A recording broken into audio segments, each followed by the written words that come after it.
예, 오늘은 이제 마가복음을 이제 해야 되는데요. 한번 같이 보겠습니다. 무지하게 빠른 속도로 거의 뭐 빛의 속도로 달려가도록 할 테니까 여러분께서 정신 바짝 차리시고 안전벨트 잘 매시고 이제 출발하도록 하겠습니다. 에, 마가복음 3장 1절부터 먼저 6절까지를 보도록 하겠습니다. 이선영 성도님께서 먼저 읽어주십시오. 3장 1절부터 6절까지. 예수께서 다시 회당에 들어가셨다. 그런데 거기 한쪽 손이 오그라든 사람이 있었다. 사람들은 예수를 고발하려고 예수가 안식일에 그 사람을 고쳐주시는지를 보려고 예수를 지켜보고 있었다. 예수께서 손이 오그라든 사람에게 말씀하셨다. 일어나서 가운데로 나오너라. 그리고 예수께서 그들에게 말씀하셨다. 안식일에 선한 일을 하는 것이 옳으냐 악한 일을 하는 것이 옳으냐 목숨을 구하는 것이 옳으냐 죽이는 것이 옳으냐. 그들은 담담하였다. 예수께서 노하셔서 그들을 둘러보시고 그들의 마음이 굳어진 것을 탄식하시면서 손이 오그라든 사람에게 말씀하셨다. 손을 내밀어라. 그 사람이 손을 내미니 그의 손이 회복되었다. 그러자 바리새파 사람들은 바깥으로 나가서 곧바로 헤롯 당원들과 함께 예수를 없앨 모의를 하였다. 예, 감사합니다. 우리가 이제 그 지난주에 나눴던 2장 본문의 맨 마지막 문제 23절부터 28절까지는 안식일 논쟁이에요. 예수님과 제자들이 울리바 사이로 안식일에 지나가시다가 제자들이 이제 밀을 손으로 비벼서 이제 잘라 먹었는데 그것 때문에 결국은 이런저런 이야기를 하다가 27절에 안식일이 사람을 위해서 생긴 것이지 사람이 안식일을 위해서 생긴 것이 아니다. 그러므로 인자는 또한 안식일에도 주인이다. 이렇게 예수님께서 말씀하신 다음에 안식일에 다시 들어가신 거죠. 안식일 회당에서. 그렇죠? 3장 1절에서 안식일이란 말은 없지만 아까 이제 읽으셨던 내용 중에 4절에 안식일에 선한 일을 행하는 것이 옳으냐 악한 일을 행하는 것이 옳으냐 사람을 살리는 것이 옳으냐 혹은 죽이는 것이 옳으냐. 결국은 이제 안식일을 배경을 하고 있는데 다시 회당에 들어가셨다는 얘기는 그 전에도 들어갔다는 얘기죠. 그렇죠? 그 전에 언제 들어갔었냐면 1장에 보면은 예수님이 그 회당에 안식일에 들어가셨다가 그때 악한 귀신 들린 사람이 있었고 그를 고쳐주셨고 그 다음에는 그 2장에서 2장 어디죠? 예, 2장 어디였던 것 같은데 2장에는 회당이 안 나왔었나요? 1장에만 나왔었나? 그런가 보네. 1장에만 나왔네요. 어쨌든 예, 그 회당에서 그로 이제 그 귀신 들린 사람 고쳐주셨고 그리고 그 다음에 다시 또 이제 그 회당에 또 들어가신 거예요. 근데 이번에 들어가는데 한쪽 손이 오그라든 사람이 이제 있었던 거죠. 그런데 예수님을 지켜보는 사람도 있었는데 2절에 보니까 그 사람들이 어떻게 지켜보고 있었냐면 예수를 고발하려고 안식일에 그 사람이 그분이 예수님이 사람을 고쳐주시는지를 보려고. 근데 여기서 이제 지켜보고 있었다 이렇게 돼 있는데 영어로 이제 이거 지켜보고 있다 이거를 lie in wait for라고 돼 있어요. 그러니까 lie는 이제 누워 있다는 거잖아요, 그렇죠? wait for는 기다리면서. 그러니까 lie in wait for는 뭐예요? 매복하다 이런 어떤 수거예요. 그러니까 마치 이 사람들이 매복해서 예수님이 정말 어떻게 행동하는지를 지켜보려고 지금 스파이처럼 숨어 있는 거죠. 예수를 지켜보고 있었는데 예수님은 어떻게 하고 있어요? 한쪽 손이 오그라든 그 사람을 보고 계시는 거예요. 그리고는 그를 보자마자 어떻게 해요? 3절에 보니까 일어나서 가운데로 나오너라. 영어로는 stand in the middle 이렇게 있어요. 중간에 서라. 뭐 stand in the middle 해도 되고 뭐 stand in the center 해도 되겠죠. 그렇죠? 가운데 서라. 무슨 말이겠어요?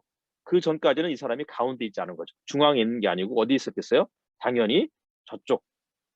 이제 컴플렉스를 갖고 있으니까 일종의 장애인이니까 이 사람을 그 누구도 신경 쓰지 않았을 거고 이 사람 역시도 가운데 사람들의 그 시선이 머물지 않는 곳, 주목받지 않는 그런 곳에 있었다가 예수님이 그 사람을 향해서 일어나서 가운데로 서라 이렇게 말씀하시는 거예요. 그러니까 가운데로 초청하시는 거죠.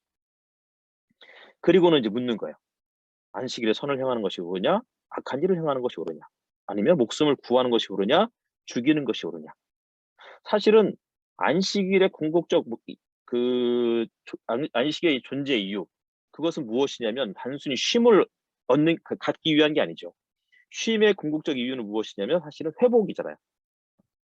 그런데 이 바리새인들, 종교 지도자들은 회복이 아니고 무엇을 노리고 있었냐면 예수가 사람을 고쳐주는지 아닌지를 지켜보다가 예수가 안식일을 범하면 어떻게 한다고요? 6절에 보니까 예수를 없애기로 모의하는 거예요. 그러니까 가장 율법에 정통하다고 자부하는 사람들은 그들은 그 사람을 죽이려고 그렇게 이야기하고 그 모의하고 있고, 혹은 예수님은 죽이려고 하고 있고, 그 다음에 손 마른 사람은 어떻게 해요? 관심도 없었던 거죠. 근데 사실은 이 관심도 없었다는 것은 저는 결국은 죽이는 행동하고 같은 거라고 생각이 들어요. 그러니까 가장 연약한 사람이잖아요. 뭐 중풍병, 이장의 중풍병자, 악한 귀신 들린 자, 그 다음에 뭐 베드로의 장모, 기타 등등 수많은 병자들이 예수님께 늘 나왔는데, 그 사람들은 사실은 사람들이 건강한 사람들이 이들을 돌보지 않으면 이 사람들은 그냥 죽는 사람들이고, 그냥 내버려 두어서 죽는 거나, 혹은 예수님과 같은 이런 존재들을 살해해서 죽이는 거나 크게 다르지 않다는 사실 생각이 좀 들었어요. 근데 예수님이 이제 그걸 물으셨는데 그들이 어떻게 해요? 잠잠했던 거죠. 몰라서 잠잠했겠어요? 다 알매도 불구하고 대답하지 않은 거죠. 그랬더니 예수님이 화를 버럭 내셔서 5절에 보니까 노하셔서 그들을 둘러보시고 그들의 마음이 굳어진 것을 탄식하시면서, 굳어졌다. 이게 뭐 이제 가장 대표적인 구절이 뭐 출애굽기에 나오죠, 그렇죠? 목이 곧은 백성. 그래서 이제 이집트 파라오를 향해서 마음이 강팍해져서 이렇게 나오잖아요. 혹은 뭐 목이 곧은 백성, 이거는 구약의 진짜 예언자들이 그토록 이야기했던 내용.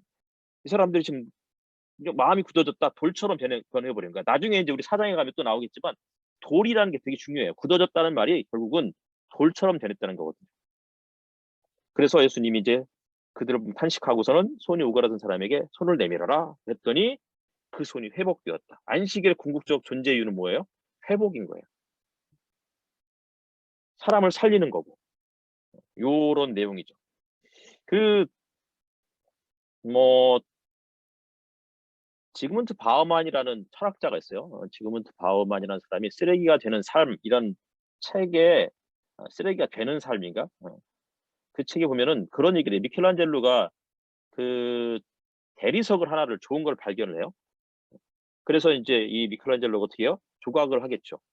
조각을 하는데 대다수의 조각품 하나를 완성하기 위해서 대다수의 대리석들을 다 깎아버린다. 다 쓰레기를 버리는 거죠. 근데 이 현대 사회가 그렇다는 거예요. 소수의 사람을 위해서, 아주 특별한 소수의 사람을 위해서 대다수의 사람들은 다 쓰레기처럼 취급해버리는, 이게 현대 사회의 가장 큰 문제다. 이렇게 이야기를 해요. 그 1600년대에 성공의 사제였던 존 더원이라는 사람이 있어요. 누구를 위하여 종을 울리나. 혹시 이거 들어보셨어요? 누구를 위하여 종을 울리나. 이게 해밍웨이가 쓴 소설이잖아요. 근데 이 1600년대에 이 존 던이라는 사람이 쓴 시의 제목을 가지고 해밍웨이가 이제 소설을 썼어요. 근데 이제 존 던이 성공의 사제가 되고 나서 얼마 뒤에 영국의 일종의 이제 장티푸스 같은 어떤 그런 열병이 어, 그 돌았고, 그때 수많은 사람들이 죽어가요. 그때 이제 존 던이라는 이 사제가 쓴 시예요. 제가 그거를 잠깐 읽어드리면, 누구를 위하여 종을 울리나. 어느 사람이든지 그 자체로서 온다는 섬은 아닐지니 모든 인간이란 대륙의 한 조각이며 또한 대양의 한 부분이여라. 만일에 흙덩이가 바닷물에 씻겨 내려가게 될지면 유럽 땅은 또 그만큼 작아질 것이며, 만일에 모래볼이 그렇게 되더라도 마찬가지며 그대의 친구들이나 그대 자신의 영지가 그렇게 되어도 마찬가지여라. 어느 누구의 죽음이라 할지라도 나를 감소시키라니 나란 인류 속에 포함되어 있는 존재이기 때문이라. 누구를 위하여 종을 울리나 이를 위하여 사람을 보내지는 말지라. 종은 바로 그대를 위하여 울리는 것이므로. 이게 무슨 얘기냐면, 수많은 사람들이 죽어가는데 교회에서 종을 칠 때는 장례식이 있었을 때 종을 이렇게 쳤어요. 이 전염병이 막 돌 때 이제 막 종이 울리면 어떻게 했어요? 사람들은 또 누가 죽었나 보다. 또 누가 죽었나 보다. 이렇게 생각하는데 이 존 더는 또 누가 죽었나 보다가 아니고 사실은 누군가의 죽음은 곧 우리의 죽음이다. 이렇게 이야기하는 거죠. 이게 사실은 신명기서에도 보면 이런 비슷한 구절이 나와요.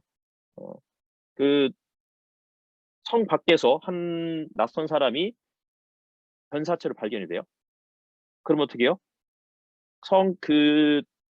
시신이 발견된 그곳에서 가장 가까운 성 주민들이 그의 시신을 거두어서 성 안으로 가지고 와서 암송아지 한 마리를 잡아가지고 그리고는 이제 암송아지 한 마리를 계곡으로 끌고 가서 그 소를 잡죠. 그때 소가 막 계곡으로 끌려가고 죽을 것을 예견했던 소가 어떻게 하겠어요? 뭐 소리 지를 거 아니에요, 개성을. 그때 성 안에 있는 사람들이 저 송아지 울음소리를 들으면서 어떻게 해야 돼요? 우리가 저 송아지가 죽어가는 것을, 저 고통 속에 죽어가는 그 소리를 들으면서, 그런데 성 밖에서 나의 동료가, 나의 이웃이 죽어갔는데 우리가 아무도 못 들었다. 우리가 외면했다. 그러면서 그 소를 잡아서 제물로 바쳐라. 요게 이제 구약의 율법 중에 하나예요. 그러니까 존도 그런 의미에서 이제 이런 시를 썼던 것 같아요. 그러니까 누구를 위해서 종을 울리는 게 아니고 사실은 누군가의 아픔, 누군가의 뭐 죽음은, 고통은 곧 나의 고통이고 나의 죽음이다. 그러면서 뭐 흙덩어리가 바닷물에 씻겨 내려가면 그냥 그 어떤 지역이 흙덩어리가 떠내려갔다, 그게 아니고 유럽 땅이 줄어들었다. 공동의 영토, 공공의 그런 뭐 토대가 줄어들었다. 이렇게 생각을 하라. 뭐 이런 의미의 시이고요. 정현종 시인이 쓴 시가 있어요. 제가 좋아하는 시인데, 좋아하는 이유는 딱 두 줄이에요. 그래서 좋아요. 제목은 섬. 사람들 사이에 섬이 있다. 그 섬에 가고 싶다. 무슨 뜻이겠어요? 사람들 사이에 섬이 있대요. 섬은 뭐예요?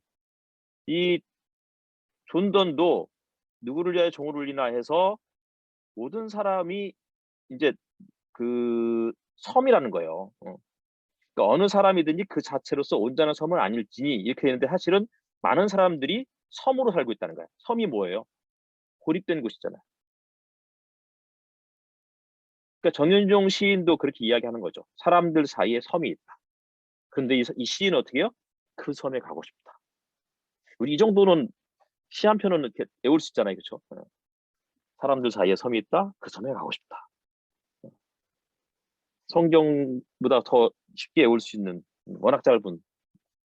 그러니까 누군가가 외롭고 고립되어 있을 때 이 시인처럼, 정현종 시인처럼 그 섬에 가고 싶다. 그냥 두지 말자는 거죠. 예수님이 그런 분이시라는 거예요. 예수님이 이 회당 안에 그냥 혼자 외롭게 앉아 있는 그분을 찾아가셨고, 그분을 일어나서 가운데로 서라, 이렇게 가운데로 나오너라 이렇게 돼 있지만, 뭐 영어로 하면 조금 더 리얼하게 stand in the middle, 가운데로 서라. 우리를 가운데로 초청해 주시는. 그리고 또 하나는 우리 주변에 이제 그렇게 섬으로 고립되어서 살아가시는 분들이 있으면 그 섬에 가고 싶은 마음을 갖는 것, 그것이 예수님의 마음이 아닐까라고 생각이 들었습니다. 그 다음 또 보겠습니다. 7절부터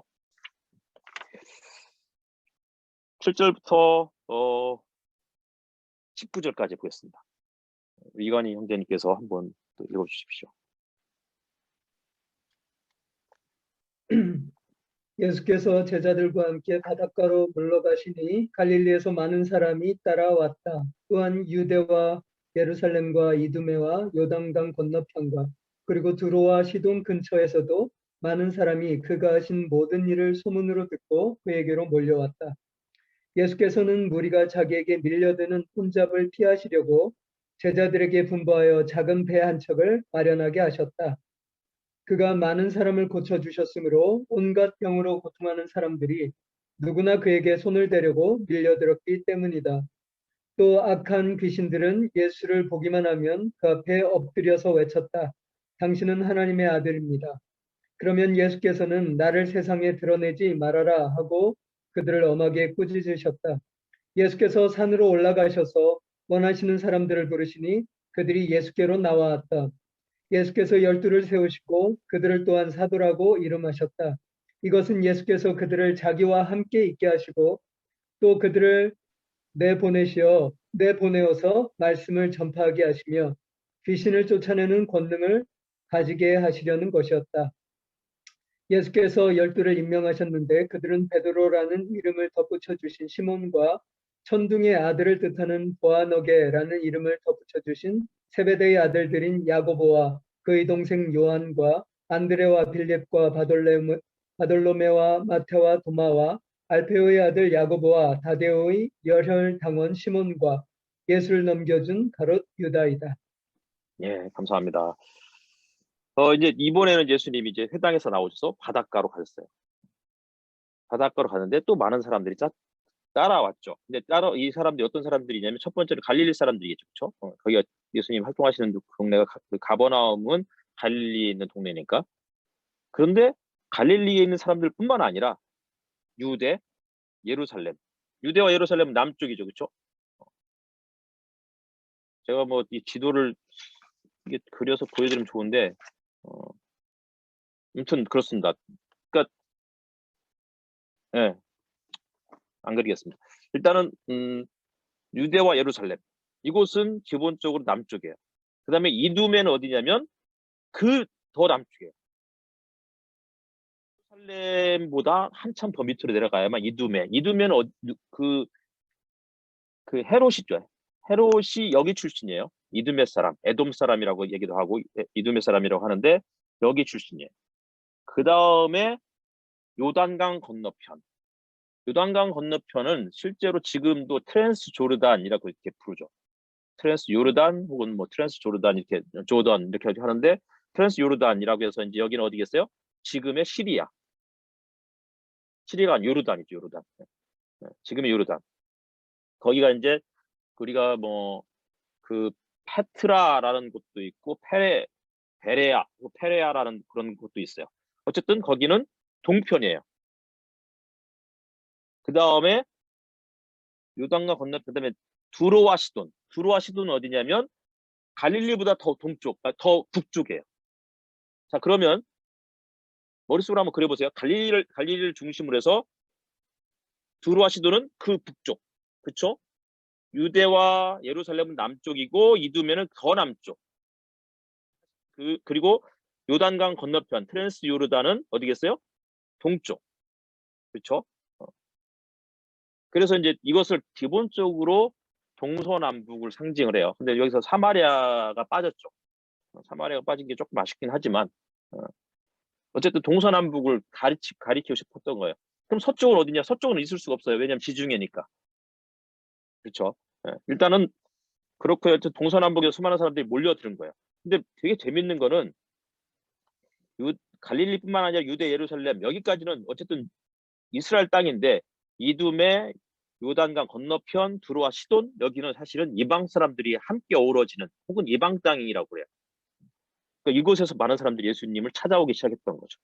근데 예수님이 이제 사람들이 막 밀려 들어오니까 배 한 척을 준비해서 이제 좀 떨어져 있고 싶으셨던 것 같아요. 그런데도 많은 사람들이 몰려들어서 이제 자꾸 그 예수님을 이제 손을 대려고 그렇게 할 때 악한 귀신들이 예수를 보기만 하면 당신은 하나님의 아들입니다. 이렇게 외치기 시작하는 거예요. 마가복음 1장 1절이 어떻게 시작하죠? 예수 그리스도 하나님의 아들, 복음의 시작은 이러하다. 이렇게 시작하잖아요. 그러니까 마가복음의 핵심은 예수 그리스도가 하나님의 아들이심을 선언하는 거예요. 그걸 증거하는 거죠. 근데 1장 11절에서 예수님이 이제 그 요단강에서 침례 혹은 세례를 받으셨을 때 하늘에서 들려오는 음성이 또 뭐였어요? 이는 내 사랑하는 아들이요. 그러니까 하나님의 아들이라는 이 표현과 11절에 사랑하는 아들, 이 사랑하는 아들은 어디에서 나온다고 했죠? 구약 어느 본문? 창세기 22장. 아브라함 이삭을 바칠 때 하나님이 내 사랑하는 아들을 바쳐라. 이렇게 돼 있잖아요.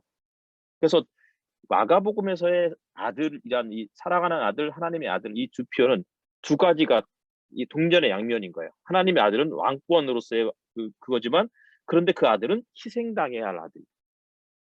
근데 이제 뭐 또 그렇게 그렇고 일단 또 1장 24절인가에 가면은 예수님이 이제 그 회당에서 악한 귀신 들린 사람을 고칠 때 악한 귀신이 뭐라고 했어요? 당신은 하나님께로부터 온 거룩한 분이십니다. 이렇게 이야기했잖아요. 귀신들이 자꾸만 예수님을 향해서 하나님의 아들이라고 그러고 거룩한 분이라고 그러고 그렇게 이제 자꾸 증거를 해주고 있는 거죠. 그랬더니 예수님이 그것을 이제 세상에 드러내지 말아라라고 엄하게 꾸짖으시고는 이제는 산으로 올라가셔요. 약간은 이제 조금 전에 바다였다면 이제는 산으로 올라가셨어요. 산에 올라가셔서는 12를 세우셨는데 12는 뭐 12 제자죠. 근데 이제 이스라엘 그 12 지파를 상징하는 사람들인데 이들에게 맡겨진 12를 세우는 이유는 뭐냐면 예수님과 함께 있고 귀신들을 쫓아내고 하나님의 말씀을 전파하는 거예요. 예수님의 주된 활동이 가르치고 하나님 나라를 전파하고 귀신을 쫓아내는 일이잖아요. 병자를 고치고. 근데 이런 것들을 이제 제자들도 하게 하는 거죠. 그래서 12를 세웠어요. 그리고서 이제 20절부터입니다.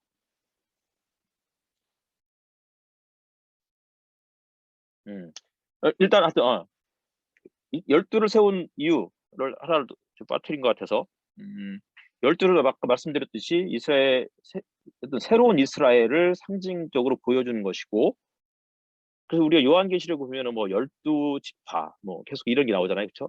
24장로, 12지파, 뭐 12사도 이렇게 나오고 14만 4천도 마찬가지고 근데 이제 이 12는 새로운 공동체를 의미해요. 그래서 이제 2장 20절에 보면은 안식일 논쟁 뭐 이렇게 하면서 실질적으로 신랑을 빼앗길 날이 올 터인데 뭐 이렇게 이야기를 하는데 이 12는 신랑이 빼앗길 그 날을 위해서 준비하는 어떤 새로운 공동체의 리더들이라고 생각하면 될 것 같아요. 이 사람들은 어쨌든 이제 요게 사장에 가면은 하나님 나라의 비밀을 맡은 자들이다 이렇게 또 이야기를 하고 있고 이게 그 비유를 이야기하면서 근데 되게 재밌는 거는 이제 요 말씀 드리는 이유가 뭐냐면 우리가 이제 이제부터 읽을 요런 것들을 준비하는 거예요. 새로 12를 뽑으셨고 12를 뽑는 것은 새로운 공동체. 이 새로운 공동체는 무엇이냐? 그게 20절부터 마지막 절까지를 보도록 하겠습니다. 우리 정은영 자매님께서 한번 읽어주십시오. 예수께서 집에 들어가시니 무리가 다시 모여들어서 예수의 일행은 음식을 먹을 겨를도 없었다. 예수의 가족들이 예수가 미쳤다는 소문을 듣고서 그를 붙잡으러 나섰다. 예루살렘에서 내려온 율법학자들은 예수가 바알세불이 들렸다 하고 또 그가 귀신의 두목에 힘을 빌어서 귀신을 쫓아낸다고도 하였다. 그래서 예수께서 그들을 불러놓고 비유로 그들에게 말씀하셨다. 사탄이 어떻게 사탄을 쫓아낼 수 있느냐? 한 나라가 갈라져서 서로 싸우면 그 나라는 버틸 수 없다. 또 한 가정이 갈라져서 싸우면 그 가정은 버티지 못할 것이다. 사탄이 스스로에게 반란을 일으켜서 갈라지면 버틸 수 없고 끝장이 난다. 먼저 힘센 사람을 묶어놓지 않고서는 아무도 그 사람의 집에 들어가서 세간을 털어갈 수 없다. 묶어놓은 뒤에야 그 집을 털어갈 것이다. 내가 진정으로 너희에게 말한다. 사람들이 짓는 모든 죄와 그들이 하는 어떤 비방도 용서를 받을 것이다. 그러나 성령을 모독하는 사람은 용서를 받지 못하고 영원한 죄에 매인다. 예수께서 이 말씀을 하신 것은 사람들이 그는 악한 귀신이 들렸다 하고 말하였기 때문이다. 그때 예수의 어머니와 동생들이 찾아와 바깥에 서서 사람을 들여보내어 예수를 불렀다. 무리가 예수의 주위에 둘러앉아 있다가 그에게 말하였다. 보십시오. 선생님의 어머니와 동생들과 누이들이 바깥에서 선생님을 찾고 있습니다. 예수께서 그들에게 대답하셨다. 누가 내 어머니며 내 형제들이냐? 그리고 주위에 둘러앉은 사람들을 둘러보시고 말씀하셨다. 보아라, 내 어머니와 내 형제 자매들이다. 누구든지 하나님의 뜻을 행하는 사람이 곧 내 형제요, 자매요, 어머니다. 감사합니다. 예. 이제는 예수님이 이제 귀신을 쫓아내시고 그리고는 새로운 이제 그 제자 12를 세우셨는데 그리고서 이제 집에 들어갔어요. 장소가 회당에서 바다에서 산, 이제 다시 또 집으로 바뀌었죠. 그랬는데 수많은 사람들이 모여들었어요. 근데 이제 이 사람들이 어떤 사람들이냐면 이제 20절에 보니까 무리가 다시 모여들어서 그러니까 다시 모여든 거죠. 다시 모여든 무리. 근데 이 다시 모여든 무리 때문에 예수의 일행, 예수님과 그 제자들이겠죠. 12였으니까.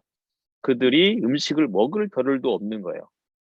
근데 그런 정말 너무 그러니까 피곤한 정말 이 바쁜 하루 그 일상을 보내는데 그때 예수님의 가족들이 찾아오는데 예수님이 미쳤다라는 소문 때문에 찾아오는 거죠.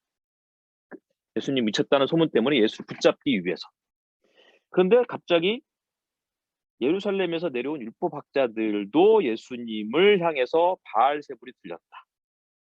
바알세불이란 말은 뭐 지난번에 말씀드렸지만 이게 뭐 똥의 신, 뭐 똥의 주인 혹은 뭐 또 파리의 주인, 뭐 이런 의미를 갖고 있고 또 뭐 그 어쨌든 이제 일종의 이제 뭐 여러 가지 바알을 뜻하는 뭐 그런 의미도 있지만 약간 이 말을 그 풍자적으로 그렇게 표현하고 있는 부분이기도 해요. 어쨌든 간에 이제 그러면서 그러니까 예수님의 가족들은 예수가 미쳤다.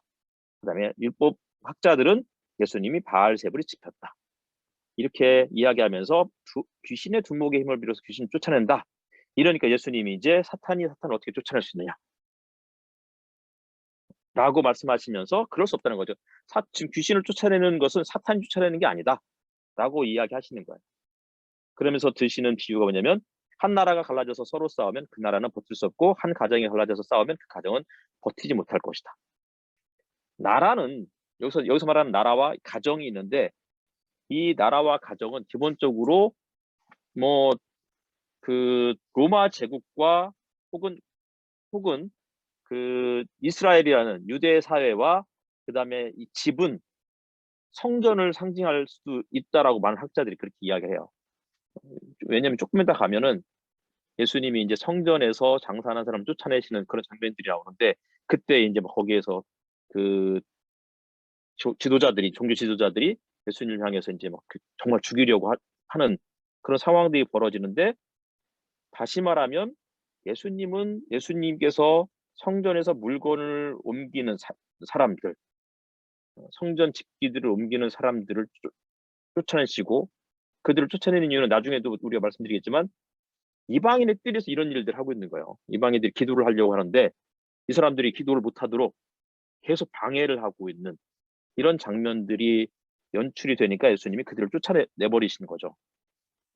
그러면서 결국 이런 나라는 결국 갈라져서 서로 싸워서 그 나라가 버틸 수 없고 가정도 마찬가지로 버티지 못할 것이다. 그러면서 이렇게 그러니까 다시 말하면은 이거는 사탄이 사탄을 쫓아내는 게 아니고 하나님의 권능이 그 당시에 지도자들 혹은 뭐 기득권, 종교 지도자, 종교 기득권 혹은 뭐 이런 사람들을 정치 기득권들을 쫓아내는 것으로 설명하고 있는 거예요. 그러면서 하시는 이야기가 힘센 사람을 묶어놓지 않고는 아무도 그 사람의 집에 들어가서 세간을 털어갈 수 없다. 묶어놓은 뒤에야 그 집을 털어갈 것이다. 그러니까 예수님이 실질적으로 그 성전에서 혹은 이스라엘 나라에서 악한 귀신들을 그렇게 제 앞에서 쫓아내는 것을 이제 설명하고 있는 거고 그러면서 28절에서 성전을 모독하는 것은 용서받을 수 없다. 28절, 29절이죠. 성령을 모독하는 것. 성령을 모독하는 사람은 용서받지 못한다. 이 말은 예수님이 하신 이 일을 계속해서 사탄의 일로 매도하는 것은 절대 용서받을 수 없다. 라고 이야기하는 거예요. 그러자 또다시 이제 예수님의 가족들이 등장을 해가지고는 예수님을 찾아왔는데 이 사람들이 어디에 있느냐면 바깥에 서서 이렇게 돼 있어요. 그리고 예수님께 이제 그 어머니와 동생과 누이들이 왔다라는 것을 어떻게 표현하고 있냐면 32절에서도 바깥에서 선생님을 찾고 있습니다. 이들은 어떤 사람들이에요? 가족인데 바깥에 서 있는 사람들, 아웃사이더. 그리고 예수님이 누구에게 이야기하느냐면 주위를 둘러앉은 사람들을 둘러보시고 그게 이제 34절이죠. 이 사람들은 어떤 사람들이에요? 안에 있는 사람들이죠. 흔히 말하는 내부자들이고 이너서클. 그러면서 이제 그들에게 하시는 예수님의 말씀은 보아라, 내 어머니와 내 형제 자매들이다. 누구든지 하나님의 뜻을 행하는 사람이 곧 내 형제요 자매요 어머니다. 이러면서 새로운 하나님 나라의 가족 공동체를 지금 선언해 주고 있는 거예요. 아까 12를 세우셨고 이런 이야기들이 그런 이제 전초 작업들을 계속 하다가 이제는 구체적으로 하나님 나라의 새로운 공동체는 이런 사람들이다. 결국 하나님 뜻을 행하는 사람들이다. 요게 이제 3장까지예요. 그리고서는 비유를 말씀하시는 거예요. 그러니까 요 내용을 염두에 두시고 4장부터 읽어야 이게 이제 제대로 이해할 수 있는 부분입니다. 그래서 4장 1절부터 또 읽어보도록 하겠습니다. 우리 오세준 형제님께서 4장 1절부터 20절까지입니다. 좀 길지만. 예수께서 다시 바닷가에서 가르치기 시작하셨다. 매우 큰 무리가 모여드니 예수께서는 배에 오르셔서 바다 쪽에 앉으셨다. 무리는 모두 바닷가 무태에 있었다. 예수께서 비유로 여러 가지를 가르치셨는데 가르치시면서 그들에게 이렇게 말씀하셨다. 잘 들어라. 씨를 뿌리는 사람이 씨를 뿌리러 나갔다. 그가 씨를 뿌리는데 덜어는 길가에 떨어지니 새들이 와서 그것을 쪼아 먹었다. 또 덜어는 흙이 많지 않은 돌짝밭에 떨어지니 흙이 깊지 않으므로 싹은 곧 나왔지만 해가 뜨자 타버리고 뿌리가 없어서 말라버렸다. 또 덜어는 가시덤불 속에 떨어지니 가시덤불이 자라 그 기운을 막아버려서 열매를 맺지 못하였다. 그런데 덜어는 좋은 땅에 떨어져서 싹이 나고 자라서 열매를 맺었다. 그리하여 30배, 60배, 100배가 되었다. 예수께서 덧붙여서 말씀하셨다. 들을 귀가 있는 사람은 들어라. 예수께서 혼자 계실 때에 예수의 주위에 둘러있는 사람들이 12제자와 함께 그 비유들이 무슨 뜻인지를 예수께 물었다. 예수께서 그들에게 말씀하셨다. 너희에게는 하나님 나라의 비밀을 맡겨주셨다. 그러나 저 바깥 사람들에게는 모든 것이 수수께끼로 들린다. 그것은 그들이 보기는 보아도 알지 못하고 듣기는 들어도 깨닫지 못하게 하셔서 그들이 돌아와서 용서를 받지 못하게 하시려는 것이다. 그리고 예수께서 그들에게 말씀하셨다. 너희가 이 비유를 알아듣지 못하면서 어떻게 모든 비유를 이해하겠느냐. 씨를 뿌리는 사람은 말씀을 뿌리는 것이다. 길가에 뿌려지는 것들이란 이런 사람들이다. 그들에게 말씀이 뿌려질 때에 그들이 말씀을 듣긴 하지만 곧바로 사탄이 와서 그들에게 뿌려진 그 말씀을 빼앗아 간다. 돌짝밭에 뿌려지는 것들이란 이런 사람들이다. 그들은 말씀을 들으며 곧 기쁘게 받아들이긴 하지만 그들 속에 뿌리가 없어서 오래가지 못하고 그 말씀 때문에 환난이나 박해가 일어나면 곧 걸려 넘어진다. 가시덤불 속에 뿌려지는 것들이란 달리 이런 사람들을 가리키는데 그들은 말씀을 듣긴 하지만 세상의 염려와 재물의 유혹과 그 밖에 다른 일에 욕심이 들어와 말씀을 막아서 열매를 맺지 못한다. 좋은 땅에 뿌려지는 것들이란 이런 사람들이다. 그들은 말씀을 듣고 받아들여서 30배, 60배, 100배의 열매를 맺는다. 예, 아이고 진짜 총알이네 총알. 감사합니다. 그래서 이제 하나님의 뜻대로 행하는 사람이 내 형제요 자매요 어머니다 이렇게 말씀하신 다음에 이제 예수님이 바닷가에 서서 이번에 또 가르치시는데 무슨 내용이냐면 우리가 너무나 잘 아는 말씀이죠. 씨 뿌리는 사람의 비유. 씨를 뿌리는데 덜어는 길가에, 덜어는 또 흙에, 아니 그 돌짝밭에, 또 덜어는 가시밭에, 그러나 덜어는 또 좋은 밭에 떨어져서 30배, 60배, 100배의 열매를 맺었다. 그러면서 하시는 말씀이 이제 거기서 이제 설명을 하는 거예요. 그게 뭐냐면 11절에 보니까 12제자가 이제 12제자는 아까 말씀드렸듯이 새로운 하나님 나라의 백성, 새로운 하나님 나라의 공동체를 이끌어갈 사람들. 근데 이 사람들은 11절에 있는 사람들인 거죠. 너희에게 하나님의 나라의 비밀을 맡겨주셨다. 이 하나님 나라의 비밀을 맡은 사람들은 어떤 사람들이냐면 바깥에 있는 사람들은 못 알아듣는데 바깥 사람들은 모든 것이 수수께끼로 들린다 이렇게 되어 있으니까. 아까 바깥에 있는 사람들이 누구였어요? 예수님의 어머니와 동생과 그 동생과 자매, 그러니까 남동생과 자매. 그 다음에 더 바깥에 있는 사람도 누구예요? 종교 지도자들. 이런 사람들인 거죠. 이 사람들은 도무지 무슨 말인지 못 알아듣는 거야. 이 말씀을 이해할 수 있는 사람은 어떤 사람들이겠어요? 하나님의 말씀대로 행하는 사람들. 그 사람들은 이 안에 같이 있는 사람들인 거예요. 그러면서 이제 설명을 하시기를 이 비유를 알아듣지 못해서 어떻게 비유를 이해하겠느냐 그러면서 이제 설명해 주시는 게 14절부터죠. 씨를 뿌리는 사람은 말씀을 뿌리는 것이다. 그러면서 길가에 뿌려진 것들이란 이제 말씀을 듣기는 하지만 곧바로 사탄이 와서 그들에게 뿌려진 말씀을 빼앗아 간다. 길가에 떨어진 이 길가는 누구겠어요? 가장 바깥에 있는 사람들이, 그렇죠? 지금 우리가 이제 씨를 뿌리러 밭을 가는데 길가는 어쨌든 간에 밭을 가는 도중에 있는 거잖아요. 가장 아웃사이더들인 거죠. 이 사람들은 어떤 사람들이 그 종교 지도자들이나 이런 사람들인 거예요. 듣고 싶은 사람 마음이 눈꼽만치도 없는 사람들. 근데 그들도 어쨌든 말씀 들었잖아. 계속해서 회당에서도 가르치시고 계속해서 뭐 그 바닷가에서도 이 사람들이 다 있는데 하나도 안 들어. 이 사람들 어떤 사람들이냐면 말씀이 부러졌는데 곧바로 사탄이 와서 그들의 그 씨앗을 다 잡아먹는, 사탄이 결국은 이 사람들을 공격하는 거지. 예수님이 이 사람들을 향해서 뭐 아까 이제 사탄 바알세불을 지켰다 이렇게 얘기하는데 실질적으로는 이 사람들이 문제라고 이제 비난하시는 거죠. 돌짝밭에 떨어진 사람들이 있어요. 돌짝밭은 어떤 사람들이냐면 처음에는 말씀을 기쁘게 받았다. 그런데 뿌리가 없어서 오래가지 못하고 환란이나 박해를 하면 곧 걸려서 넘어지는 사람. 어떤 사람일까요? 박해가 찾아왔을 때 예수님이 위험에 빠졌을 때 다 도망가는 사람. 처음에는 너무 좋다고 막 따라오는데 그러다가 어떻게 해요? 다 떠나잖아요. 이 사람들이 어떤 사람들이겠어요? 아까 이제 우리가 조금 전에 읽었던 그 3장 20절에 예수님이 집에 들어가셨는데 무리들이 다시 모여들었는데 이 사람들 때문에 예수님의 일행이 음식 먹으러 겨를줄 수 없는 사람들. 마가복음에는 많은 무리들이 등장하는데 이 사람들은 막 예수님을 막 동서남북 사방에서 다 몰려들었어. 그런데 뭐 진짜 좋은 말씀할 때는 너무 좋다고 막 그러다가 숨벽 치다가 결정적인 순간에 다 떠날 사람들입니다. 그래서 요한복음에 보면 뭐라고 했어요? 예수님이 너희도 나를 그들이 다 떠났고 그리고는 제자들을 향해서도 너희도 떠나려느냐라고 예수님이 이렇게 다시 묻죠. 그게 돌짝밭에 떨어진 사람들, 가시덤불에 떨어진 사람들은 어떤 사람들이냐면 듣기는 하지만 세상의 염려와 재물의 유혹과 그 밖에 다른 일의 욕심이 들어와 말씀을 막아서 열매를 맺지 못한다. 어떤 사람이겠어요? 나중에 율법학자 그 젊은 청년이 예수님을 찾아오죠. 부자 건원이. 근데 이 사람이 어떻게 해요? 다 내가 가지고서 다 가난한 사람 팔아서 가난한 사람들이 나눠주고 나를 따르라. 그랬더니 그 사람이 어떻게 해요? 재물이 많아서 근심하는 고로 예수를 떠났다 되잖아요. 결국은 돈 많은 사람들이 다 떠난다는 거예요. 그런데 좋은 밭에 떨어진 사람, 좋은 땅에 떨어진 사람들이 있다는 거죠.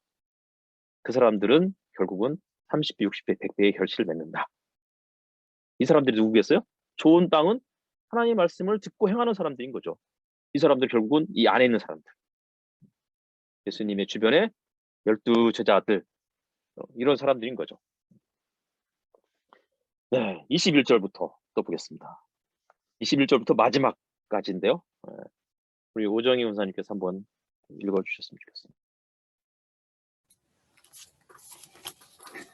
예수께서 그들에게 말씀하셨다. 사람이 등불을 가져다가 말 아래에나 침상 아래에 두겠느냐? 등경 위에 넣어 두지 않겠느냐? 숨겨둔 것은 드러나고 감추어둔 것은 나타나기 마련이다. 들을 귀가 있는 사람은 들어라. 예수께서 그들에게 말씀하셨다. 너희는 새겨 들어라. 너희가 대질하여 주는 만큼 너희에게 대질하여 주실 것이요 덤으로 더 주실 것이다. 가진 사람은 더 받을 것이요 가지지 못한 사람은 그 가진 것마저 빼앗길 것이다. 예수께서 또 말씀하셨다. 하나님 나라는 이렇게 비유할 수 있다. 어떤 사람이 땅에 씨를 뿌려놓고 밤낮 자고 일어나고 하는 사이에 그 씨에서 싹이 나고 자라지만 그 사람은 어떻게 그렇게 되는지를 알지 못한다.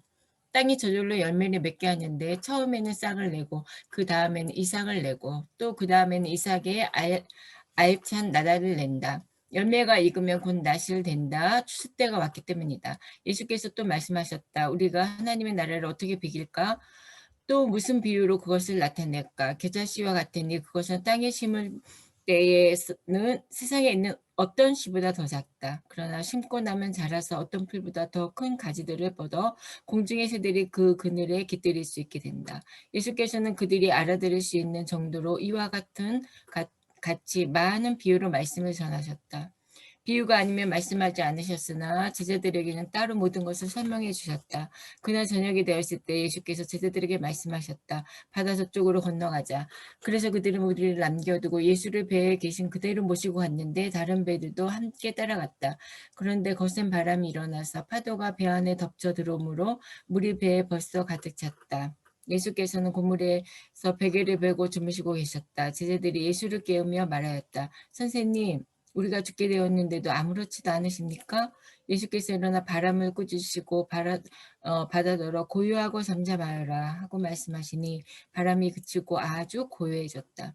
예수께서 그들에게 말씀하셨다. 왜들 무서워하느냐? 아직도 믿음이 없느냐? 그들은 큰 두려움에 사로잡혀서 서로 말하였다. 이분이 누구에게 바람과 바다까지도 그에게 복종하는가?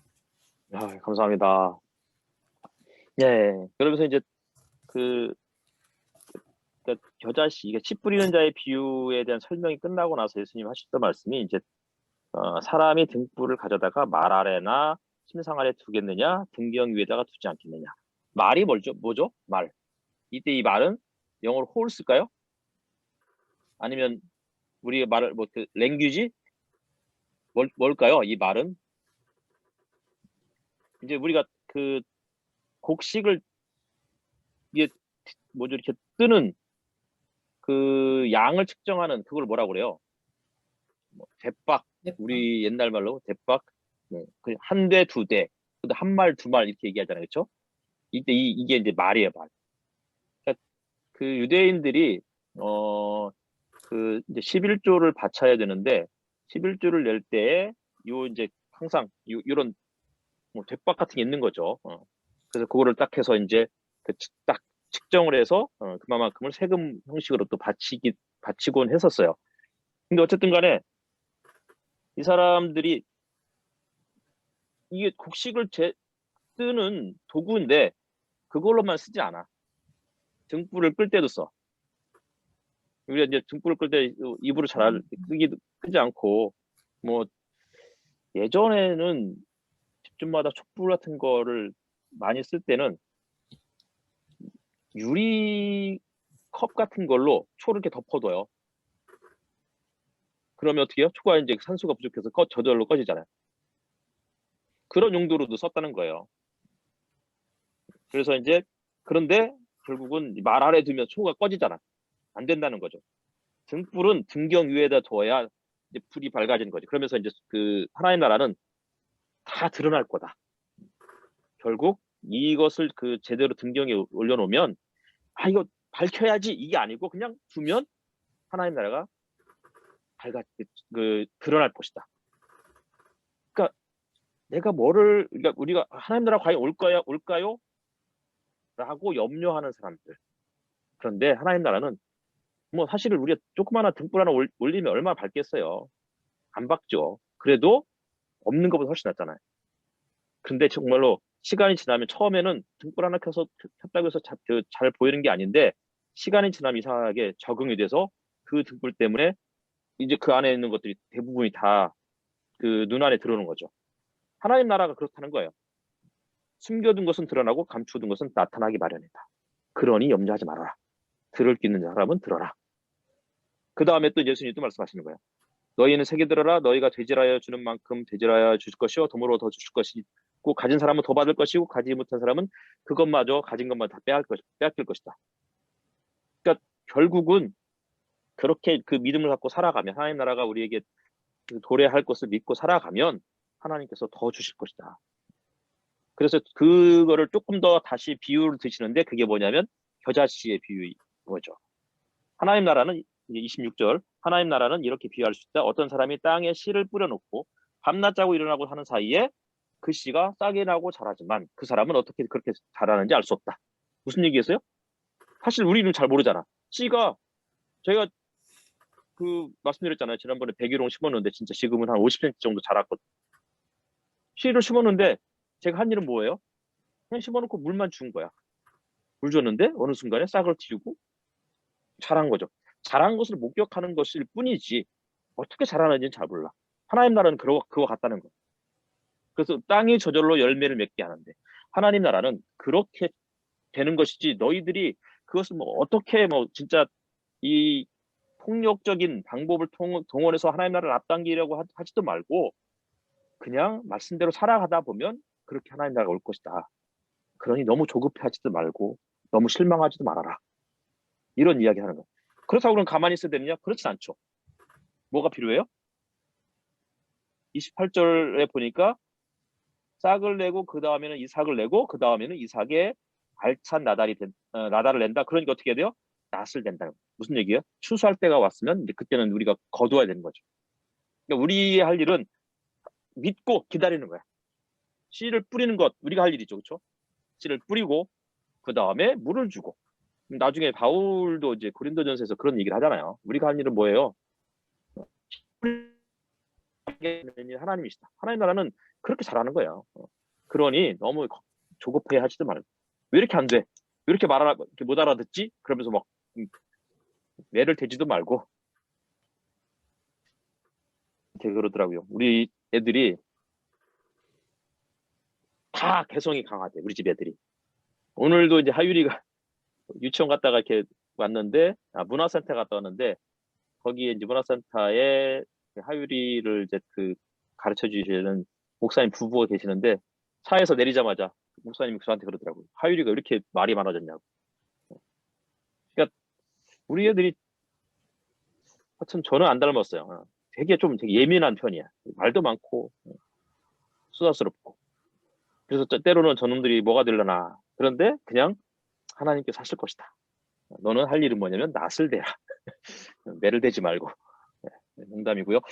그 다음에 이제 그러면서 또 이제 하나님 나라를 무엇에 비유할까? 그러면서 겨자씨와 같다. 이렇게 이야기를 하시면서 겨자씨가 뭐예요? 씨앗을 뿌렸는데 이 씨가 가장 작아. 어떤 씨보다 가장 작대. 사실은 뭐 진짜 가장 작은 건 아니에요. 작다는 것을 과장돼서 표현한 거예요. 이거도 더 작은 씨가 있으니까. 그런데 이 씨가 심고 자라서 어떤 풀보다 더 큰 가지를 뻗어 공중의 새들이 그 그늘에 깃들일 것이다. 아니 하나님 나라는 뭐 같아야 돼요? 레바논의 백향목 같아야 되잖아. 근데 하나님 나라는 백향목 같다고 하지 않고 뭐라고 있어요?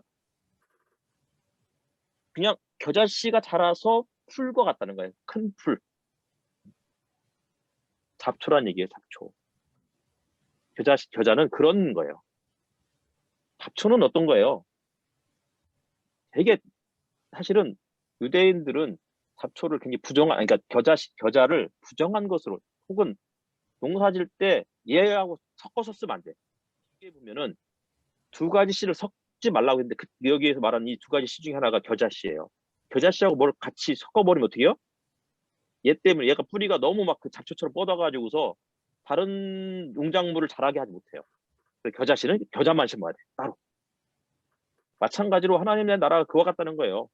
세상 사람들이 보기에 혹은 이스라엘 이 성전 지도자들이 보기에 그리스도인들은 잡초 같은 사람들. 막 이 뽑아도 잘 뽑히지도 않고 잘 죽지도 않아. 그런데 어떻게 해요? 이 씨들이 결국은 끝까지 살아남을 것이다. 제초제 쓰지 않으면 쉽지 않죠. 그리스도인들이 그와 같다는 거예요. 너희들 쉽게 안 죽는다. 끝까지 살아남을 거야. 그러니 하나님 나라가 언제 올까요? 너무 조급해하지도 아까 말씀드렸듯이 그렇다고 너무 내가 진짜 실망하지도 말고 결국은 말씀대로 살아가는 끈질긴 사람들이 있다는 거예요. 요새 뭐 탈교회 현상들 많잖아요.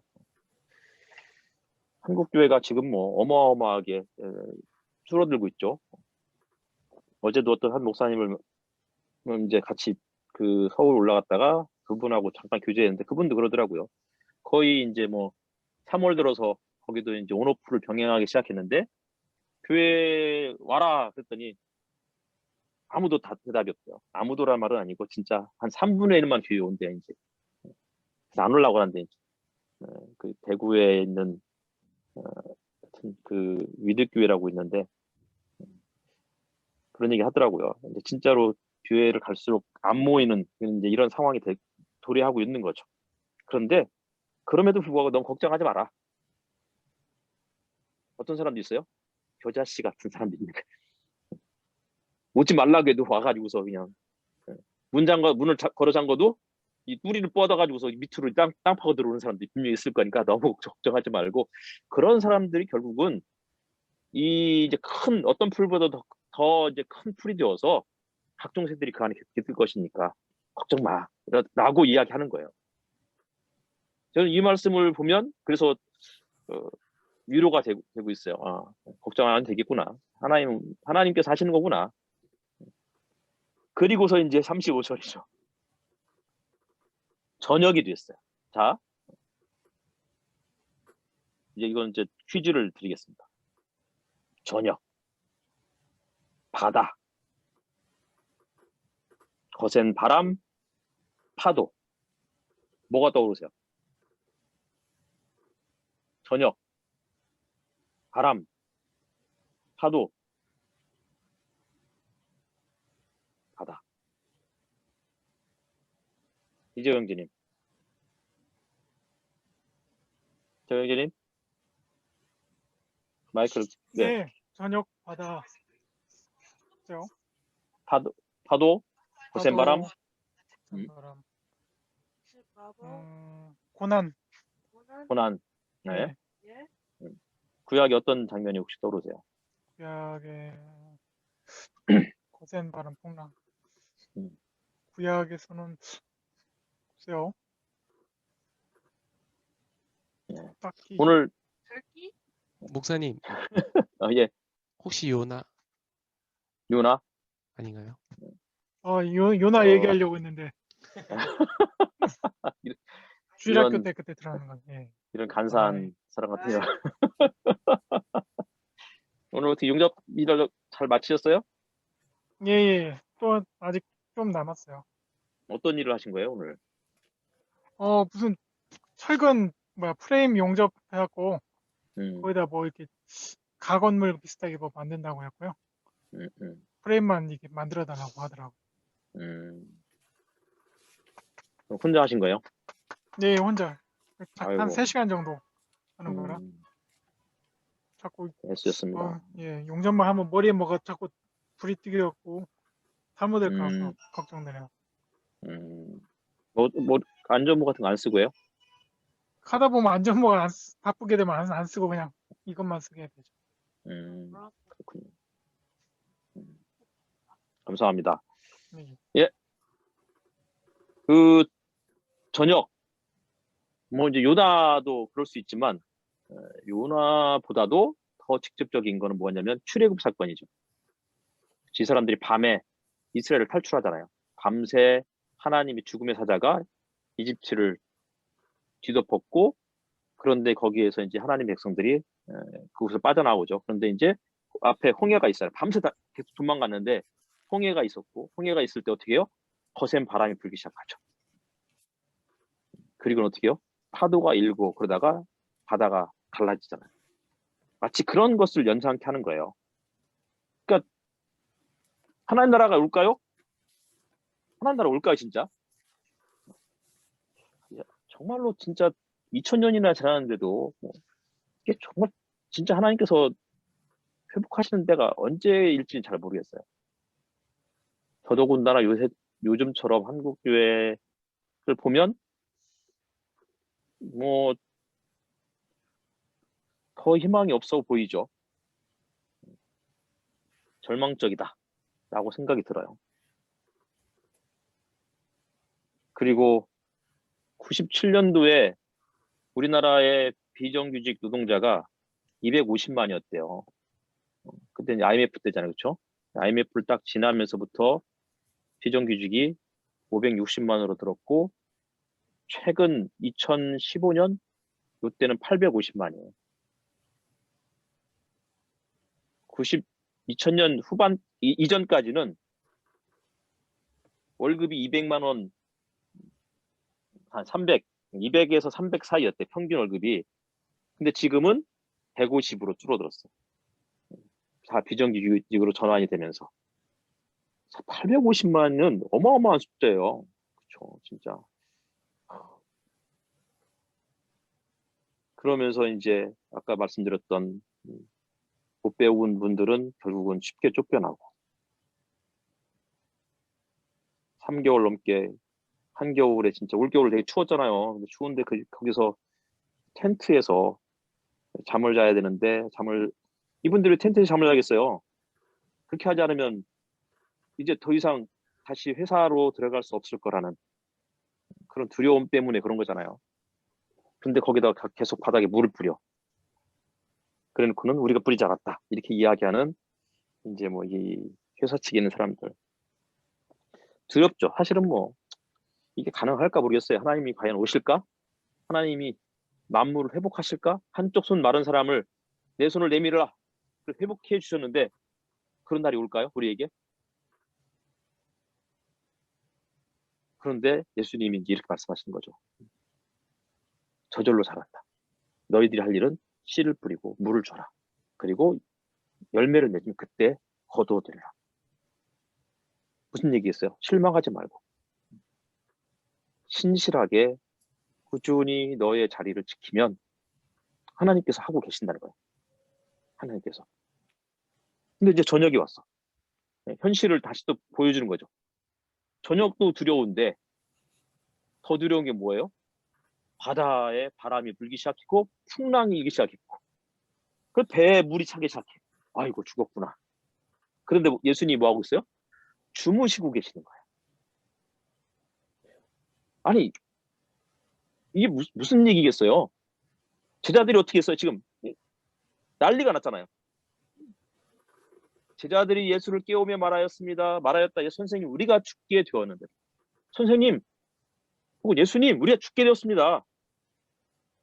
근데 어떻게 이렇게 태평하게 주무시고 계십니까? 그럴 때 예수님이 하신 말씀이 뭐예요? 일어나서 바람을 꾸짖으시고 고요하고 잠잠해라 라고 하면서 제자들에게 아직도 믿음이 없느냐 라고 이야기하는 거죠. 고요하고 잠잠해라. 그런 날이 오는 거예요. 예수님처럼 세상이 정말 이렇게 정말 말도 안 되는 이런 현실들 속에서도 어떻게 하라고요? 예수님처럼 믿음을 갖고 평안하게 잠을 잘 수 있는. 그래서 시편에 있는 말씀처럼 어떻게 해요? 주께서 사랑하시는 자에게 잠을 주신다고. 평안한 마음을 주시는. 그러면서 이런 어떤 도전들을 하시는 거라고 생각이 들고 또 하나는 고요하고 잠잠해라 했을 때 바다의 바람이 그치고 고요해지는 그런 날 하나님 나라는 그렇게 임할 것이니까 주님이 함께 하시니까 너무 조급하지도 서두르지도 그렇다고 절망하지도 말고 끝까지 믿음 지키며 살자라는 것이 3장과 4장의 그런 내용이었습니다. 물론 뭐 다른 방법으로도 해석할 수 있겠지만 그렇습니다. 예, 마치겠습니다. S였습니다. 고생하셨습니다.